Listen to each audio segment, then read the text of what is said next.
ونحن على ذلك لمن الشاهدين والشاكرين والحمد لله رب العالمين. اللهم صل على سيدنا مولانا محمد عبدك ورسولك وصل على المؤمنين والمؤمنات والمسلمين والمسلمات وبارك على سيدنا مولانا محمد وأزواجه وذرياته. میرے محترم دوستوں اور بزرگوں، واجب الاحترام ساتھیوں، اللہ رب العزت کا بڑا کرم ہوا، فضل ہوا کہ اللہ رب العزت نے ہمیں رمضان مبارک کا مہینہ نصیب فرمایا. رسول اللہ صلی اللہ علیہ وسلم نے فرمایا یہ برکتوں والا مہینہ ہے، رحمتوں والا مہینہ ہے. حدیث میں آتا ہے آپ علیہ السلام نے فرمایا کہ جب انسان مومن بندہ روزہ رکھتا ہے تو جب تک یہ روزے کی حالت میں ہوتا ہے تو اللہ تعالیٰ کی تمام مخلوق یہاں تک کہ سمندر کی جو مچھلیاں ہیں وہ بھی اس کی مغفرت کی دعائیں کرتی رہتی ہیں. اور فرمایا انسان جب روزہ رکھتا ہے تو روزے کی وجہ سے انسان کے منہ میں جو بو پیدا ہو جاتی ہے، اللہ رب العزت کو یہ بو اتنی زیادہ پسند آتی کہ اس کے سامنے مشک اور عنبر کچھ چیز بھی نہیں.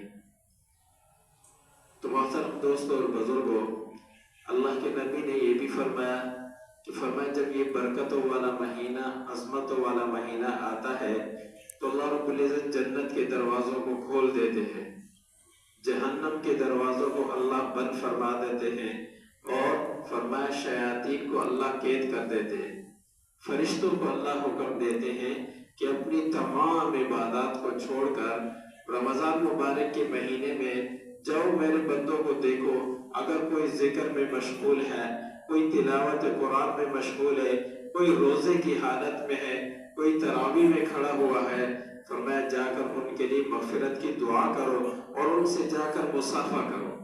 تو ایسا برکتوں والا مہینہ ہے، عظیم مہینہ ہے. میرے محترم دوستوں بزرگوں، ہمیں تو صرف اتنا پتا ہے کہ رمضان مبارک کا مہینہ جب آتا ہے تو ہم نے کیا کرنا، روزہ رکھنا ہے اور رات کو تراویح پڑھ لینی، بس ہمیں یہ معلوم.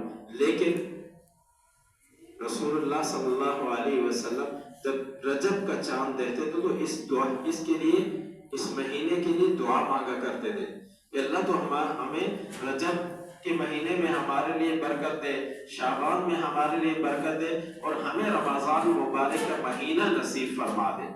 یہ رسول اللہ صلی اللہ علیہ وسلم کیا ہے، دعا کر رہے ہیں 2 مہینے پہلے ہی رمضان کے لیے. تو اس سے یہ بھی معلوم ہے، علماء نے لکھا ہے اگر کوئی بندہ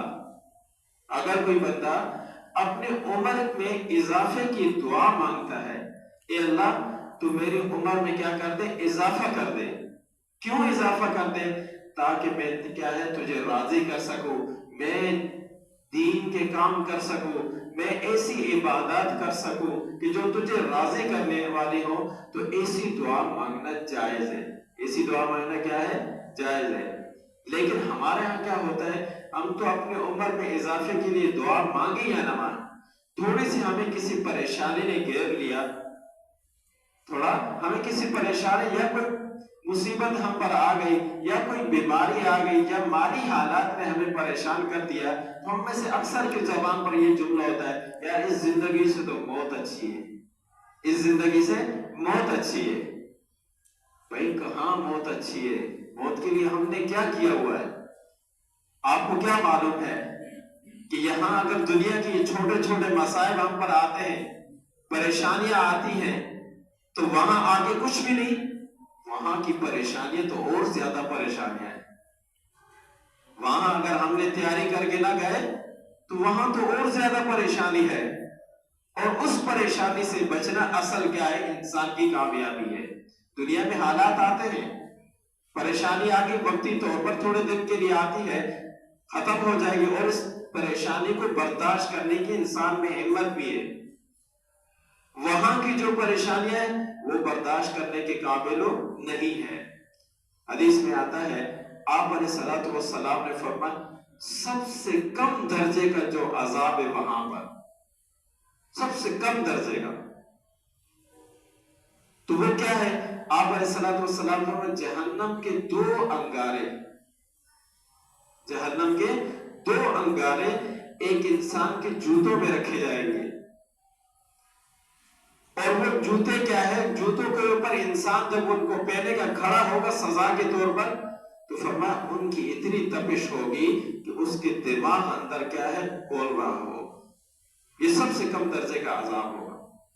تو اس لیے ایسی دعا مانگنا کہ اللہ تنگ آ گیا ہوں، زندگی سے تنگ آ گیا ہوں، پریشان ہو چکا ہوں، اب مجھے اٹھا لے، تو ایسی دعا مانگنے سے شریعت نے کیا ہے؟ منع کیا ہے۔ ہاں اللہ سے عافیت والی دعا مانگو۔ رسول اللہ صلی اللہ علیہ وسلم جب دعا مانگتے ہیں یا اللہ جب تک میری زندگی میرے لیے کیا ہے؟ بہتر ہے، میری زندگی میرے لیے بہتر ہے، فائدہ مند ہے، تو مجھے زندگی دے۔ جب میری زندگی فائدہ مند نہیں اور بہتر نہیں ہے